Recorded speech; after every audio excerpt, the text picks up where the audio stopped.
We have a special guest this morning. I'm super thankful that he took his time, him and his family, to come down here and actually talk to you guys, man. Wes, I know him as Wes. I call him Wes, right? Right. So he's actually a sports agent. Pretty cool stuff here, man. Right. So all the questions and everything that goes on, NIL, right? We'll go into that, what that is. Raise your hand if you know what that is a little bit. If you don't, this is the right place for you to be at today. Okay. Any questions? Please ask them, because the cool thing about this is all free. This is free information. This is free game. Free game. You have to first listen to the conversation, and then you have to ask the questions, okay? But other than that, let's listen to his story and soak it all in, guys. Soak it all in, man, because you just never know the next time you'll see a sports agent in your life. So let's give it up for Wes, guys. Let's go.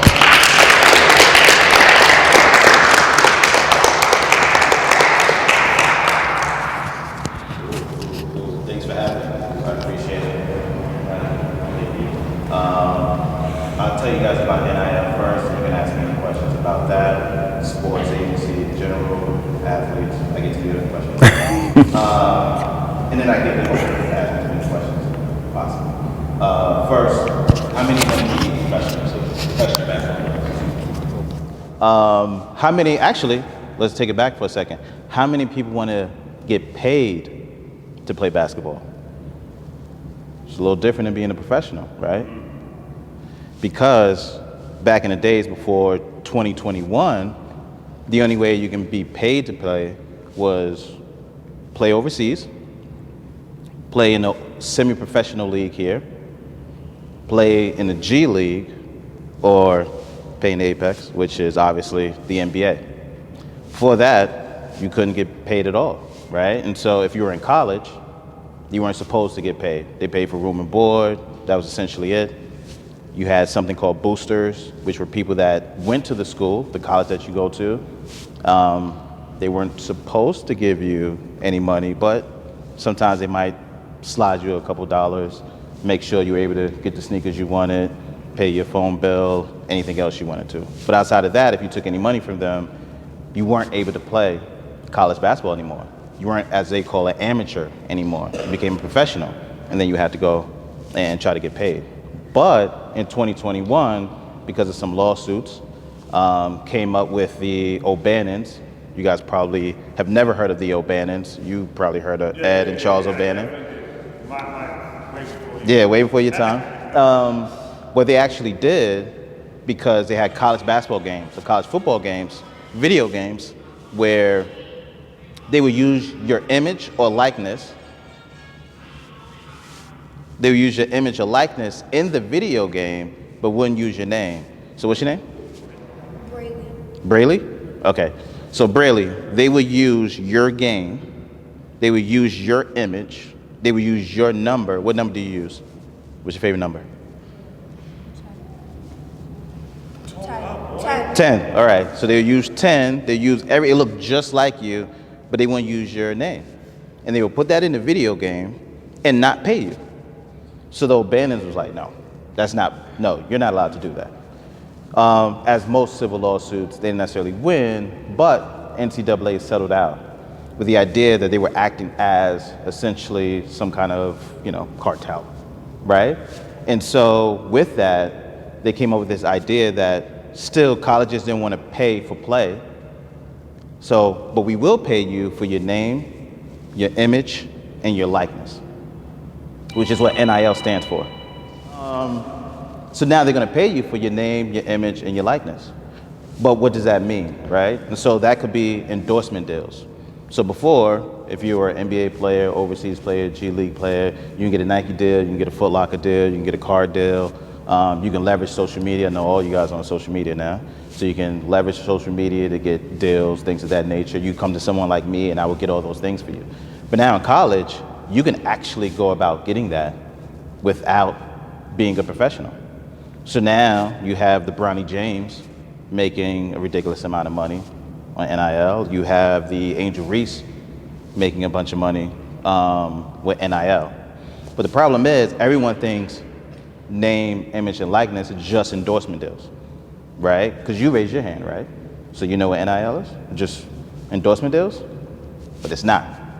That's only one kind of pillar of it. The other is something called a collective. So the collective is an organization that is not tied to the college, which isn't technically true, but it's essentially those same boosters that fundraises money, right? And so they go about and they get people that are affiliated with the school to put a pool of money together to pay the players. So if you go to a Kentucky, let's say, right? Kentucky doesn't pay you, but the collective pulls money together from certain individuals, and then they pay the players to now play at Kentucky. But essentially, that's just pay to play. That's no different than being an NBA player, right? You're gonna get paid to get money from these guys. So now at this juncture, you are getting paid to play from the collective, and you get endorsement deals. So is that any different than being a professional player on the college level? It's no real difference. And so there's been some lawsuits to go back and forth about it because it's still pay to play, and some people are upset about that. But at this point, in this juncture, what's wrong with it, right? Now you can transfer.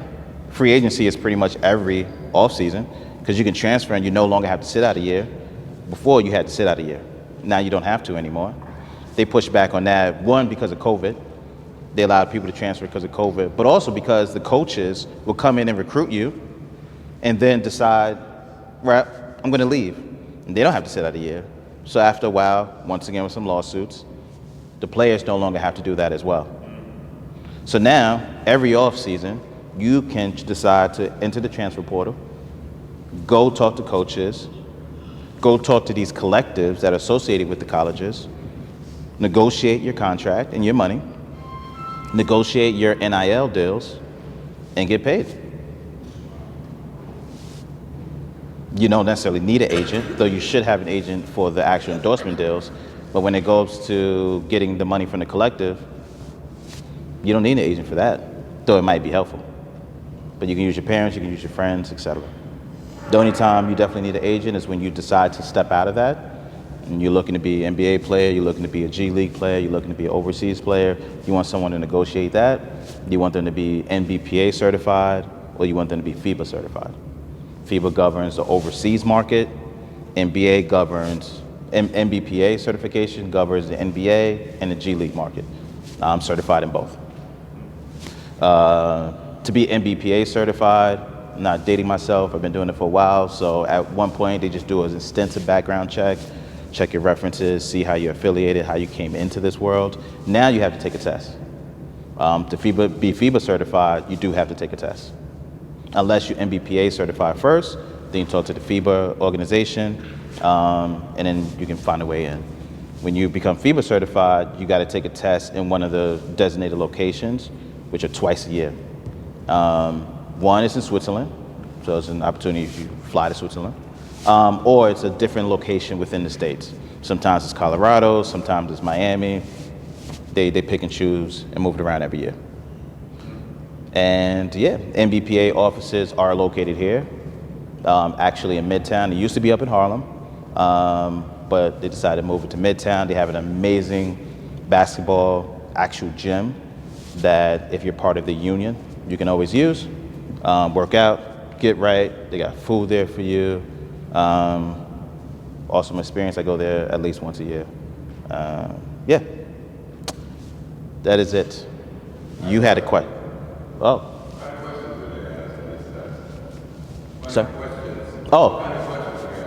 Sure. So there's something called a CBA, which is a collective bargaining agreement, right? And that governs the relationship between the players and the player agents and the teams in the NBA. And within that, it governs everything from the length of contracts, what is the max, how do they do the split between the revenue? It's 50-50. Teams get 50% of all basketball-related revenue, and then the players pull out the 50%. It talks about what's the minimum threshold. It goes into what the max For instance, the salary cap for this 2024-2025 season would be $141 million. The tax threshold is $171 million. Then they have something called the first apron and the second apron. You have to know all of these things when you take this test. So you have this thick book that my wife has seen around the house before. It's 2024, so now they like email it to you and you have this whole portal, but at one point you had this thick book and you had to know all of the stipulations within it. Yeah, so all those questions. And they want to make sure that you actually understand how to be an agent, because you as an agent, there's a lot of things you have to do, right? You have to take care of the players' contracts, both NBA marketing. You have to at times be a babysitter when they call you at 2 in the morning because they might have done something they shouldn't have. You have to have conversations with their family. You got to do a lot of things. And so when you're an NBPA agent, you're in the same union as LeBron, KD, all of those guys.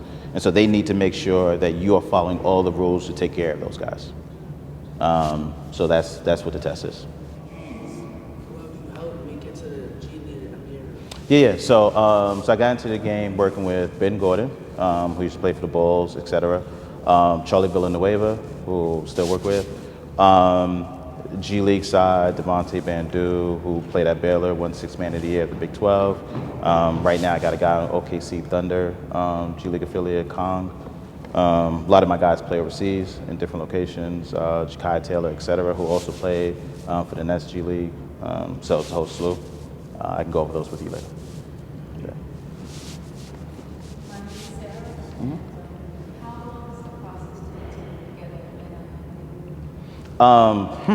That's a moving scale, right?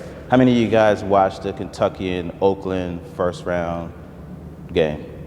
You guys remember Jack, who made, I think he went 10 for 20 from the three-point line? All right. So if you follow him, literally after that game, he got an NIL deal before the next game. And he had to film on social media. They sent him products. He had to film it quickly, post it on social media, and he had to do it in the ballroom of where he was located for the conference tournament. So it can literally go that quickly if the social media team, I actually just negotiated a deal yesterday, an endorsement deal yesterday, within a day, right? One of my players came to me and said, I like this product, I want to use this product. I reached out to them, they reached back out to me, they gave me all the information, I just got to get them to sign it. I'm going to do it like later today when I get home, right? So it can go that quickly, or it can be a long period of time when you're negotiating the T's and C's, the terms and conditions of the agreement, right? It's, what do you want them to do? How often do you want them to post? How much money are you going to get them? When are you going to get them to them? What's the payment terms, et cetera? So sometimes it can be a long running process, or it can be as quickly as this. It's never a standard. Any other questions? Guys, you don't have any questions? You guys have any other questions? Does all of this information Talk up. Well, sorry, what's your name? Devin? What does it have to do with you? Well, I believe when you raised your hand, you said you wanted to play professionally, right? So all of this matters to you. Because at some point, you're going to keep playing until you get to high school. How old are you? 13? You're a big boy. How old are you? 14? How old are you? 13. How old are you? 16, right? So if I take you 4, because you guys look like the oldest, the fact that you're 13 is amazing. But so at some point, you guys are going to have to try to figure out what you want to do in terms of high school if you want to play professionally, right? And so you got to figure out the right high school. And then it's going to come to a time where you're going to have to figure out where you want to play on the collegiate level. And when you go to the collegiate level and you have those conversations, or your family have those conversations, when the coaches come to sit down to you, the conversation will now include NIL. Before it didn't, because it didn't exist. So you guys need to know what NIL means. So when someone comes down on you and say they can get you something, you need to understand, does that mean how much is the collective getting you and how do you get it? Or can they get you an endorsement deal or not? And then once you're done with that, then you have to pick the right agent. You have to sit down with an agent. They have to realistically tell you where you can play. Are you an NBA player? Are you an overseas player, etc.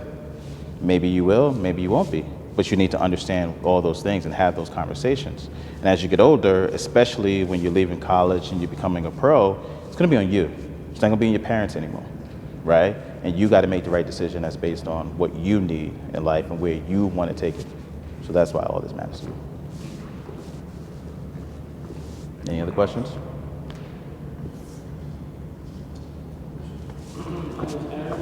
you said about the collective college, is that like, are those boosters or those are like just random people like, that support the college? Yeah, it's a combination of everything.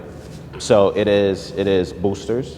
It is people that might have went to the school before that want to add some money to it, like maybe even some professional players, right?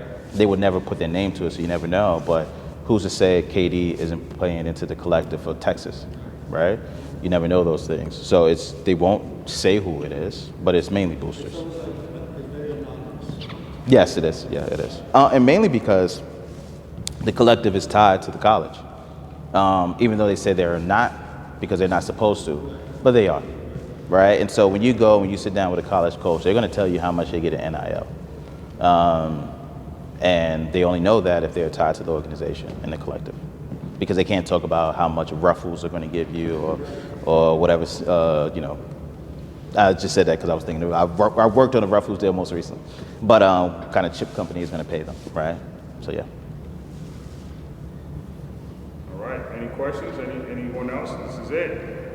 All right, guys. Well, just thank you so much, Wes, for your time, man. Let's give him a hand.